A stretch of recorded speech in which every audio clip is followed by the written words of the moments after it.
Hoje nós vamos falar da lei número 14 das 48 leis do poder, e a lei ela é muito clara. Lei número 14, banque o amigo, haja como espião. Existe uma história sobre o Joseph Duvin contra o Melon, e eu já vou contar um pouquinho dessa história pra vocês, mas antes disso eu preciso que você saiba o seguinte. As pessoas, elas usam máscaras, então aquilo que você olha sobre as pessoas na sua vida normal, não é o que você tá pensando, não é o que você acha que você sabe, muito pelo contrário.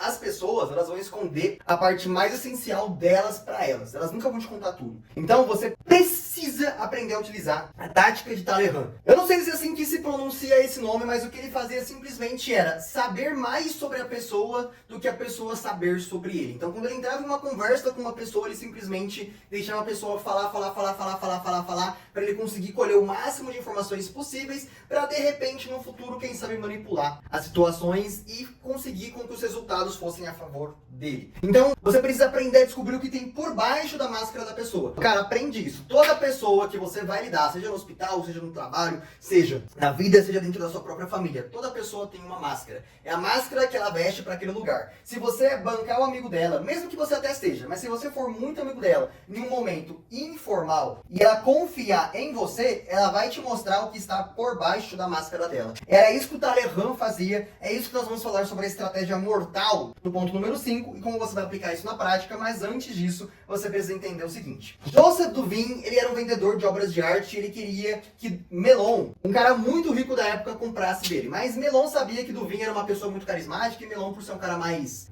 centrado, ele não queria ter interações com Duvin. Duvin percebeu então que na base do carisma ele não ia conseguir ganhar do Melon. O que ele fez então? Ele começou a pesquisar e pesquisou muito sobre os gostos, sobre tudo que o Melon curtia, aprendeu os hábitos, aprendeu as fobias dele e aí ele colocou várias pessoas na folha de pagamento dele para conseguir dessas pessoas informações preciosas sobre o Melon. Então, quando ele resolveu agir, ele tinha apenas uma chance, que era a primeira impressão que o Melon teria dele. Ele já tinha tudo que ele precisava para conseguir dar o checkmate no Melon. Então, essa história que eu tô te contando aconteceu ali em 1921. O Melon, ele estava em Londres. E aí o Duvin reservou uma suíte bem abaixo da suíte em que o Melon estava, no hotel em que ele estava. Ou seja, se o Melon estava no terceiro andar, o Duvin, ele estaria no segundo andar. E aí então o Duvin combinou com o camareiro dele para fazer amizade com o camareiro do Melon para avisar quando o Melon fosse sair. E aí o camareiro do Melon avisou que o Melon ia sair, o Duvin se programou, saiu junto também. E aí eles se encontraram no elevador e começaram a conversar. O Melon não quis muita conversa com ele, só que ele já sabia. Obviamente, Duvin já sabia que o Melon estava indo para a National Gallery. E aí o Duvin falou, olha, eu também tô indo para lá, então a gente vai junto. Só que lembra o seguinte, o Duvin tinha feito uma pesquisa extensa, inclusive de pessoas próximas do Melon, e ele sabia dos gostos dele. E o livro ele traz pra gente que o Duvin conhecia o gosto de Melon de trás para frente. E enquanto os dois vagavam pelo museu, fascinou o magnata com seu conhecimento. Mais uma vez, era fantástico como os dois tinham gostos tão semelhantes. Lembra? Nada é mais atraente do que uma pessoa parecida conosco. Se você encontra uma pessoa que é muito parecida com você, você vai ficar claramente atraída por ela, seja na amizade, seja em relações amorosas. Então nada é mais atraente do que isso. E aí então, quando Duvin mostrou que ele tinha hábitos e gostos muito parecidos com Melon,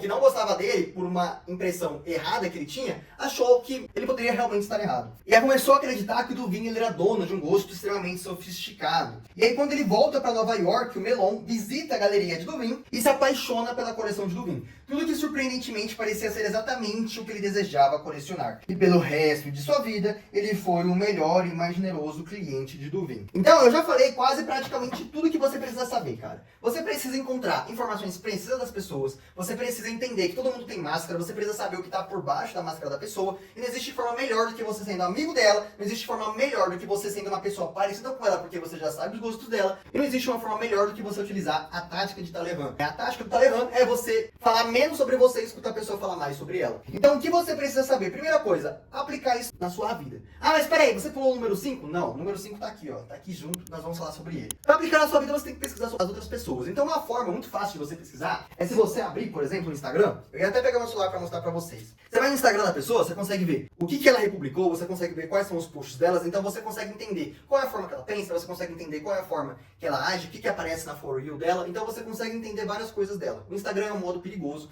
Você viu isso daqui acontecer várias vezes, né, na série, onde a pessoa lá o protagonista, né, o Goldberg, sabia coisas demais da vítima dele simplesmente pelas redes sociais. Isso é um pouco interessante, né? Segundo ponto, estratégia 30-20. Então isso daqui nada mais é do que a tática de Talleyrand. Se você for entrar numa conversa de 30 minutos, deixe que a outra pessoa fale sobre ela por 20. Então você tem que escutar por 20 minutos, em vez de você ficar falando. Você tem que ser a pessoa que menos fala da conversa. Terceiro ponto, confissão, né? A confissão é uma estratégia mortal que nós temos aqui, foi utilizada claramente, cara, quem assistiu a série, segundo as intenções. Eu recomendo a série porque é uma série boa pra você passar o tempo. Ela é uma série que tá ali no Prime Video, é uma série interessante, não vou dizer que é uma série culturalmente muito forte e tudo mais, mas ela é interessante, a dinâmica, como as coisas funcionam por segundas intenções. E lá, numa das cenas dessa série, bem no comecinho da série, uma das personagens, ela reúne com várias outras garotas e ela faz uma confissão. Ela conta sobre um evento da vida dela, em que algo traumático aconteceu, e aí outras pessoas se emocionam com esse evento da vida dela e começam a também abrir os seus corações e contar mais sobre a vida delas. E assim, ela consegue, pela estratégia 30-20, escutar o que as outras pessoas têm pra falar e saber mais sobre o íntimo, saber mais sobre o que está embaixo da máscara dessas pessoas. Acontece que essa história que essa mulher conta, pra dar todo esse gatilho nas outras demais pessoas e fazerem elas abrirem o coração, essa é uma história falsa, é uma história que não é dela. Então, olha só, ela fez uma confissão que para as outras pessoas era verdadeira, mas era uma confissão falsa. E essa é a estratégia mortal. Quando você pega e você confia a outra pessoa um segredo seu, e você conta pra ela como se ela fosse realmente sua confidente, essa pessoa ela vai se abrir pra você, mesmo que a confissão que você faça seja uma confissão falsa. Então a estratégia é, faça uma confissão falsa pra pessoa.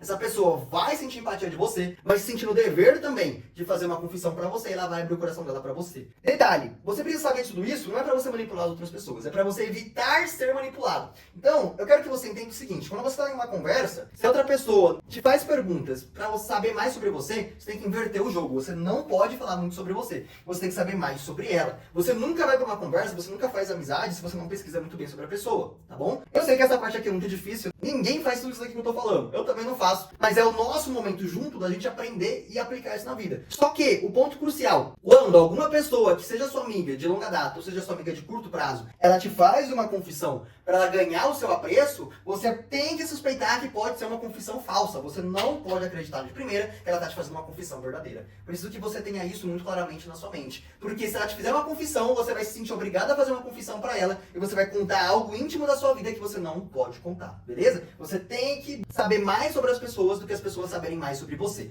Então tudo o que a gente conversa aqui é para você não cair nesses golpes. Eu não estou incentivando ninguém aqui a aplicar isso na vida para pegar e manipular as outras pessoas ou para ganhar sobre as pessoas. Estou te ensinando isso daqui, por quê? Porque o livro As 48 Leis do Poder tá de ampla venda, qualquer um pode comprar esse livro, e as pessoas inteligentes vão querer usar isso contra você. Então se você conhece a lei, você não vai cair no golpe. E a minha ideia é que você não caia no golpe, que você seja mais esperto do que elas. Porque lembra o vídeo que eu fiz pra vocês, você não é o mais esperto da mesa. Você não pode chegar achando que você é o mais esperto. A outra pessoa vai querer aplicar a lei em você, achando que ela é a mais esperta, deixa ela achar. Seja o mais esperto, beleza? Então eu quero que você tenha isso daqui em mente. Eu tenho certeza que tudo isso daqui agregou pra você e que você vai deixar o like aqui embaixo pra poder auxiliar na divulgação desse vídeo e vai deixar um comentário sobre se em algum momento isso daqui já aconteceu com você. Dito tudo isso, se você quer acompanhar as próximas leis, se inscreve aqui no canal. As leis passadas já tem vídeo na playlist pra vocês, é só você acessar aqui o canal e acessar a playlist. Esse daqui foi meu papo de irmão pra você hoje, a gente se vê daqui a 2 dias no próximo vídeo, onde provavelmente nós vamos falar sobre a lei número 15. A gente se vê lá.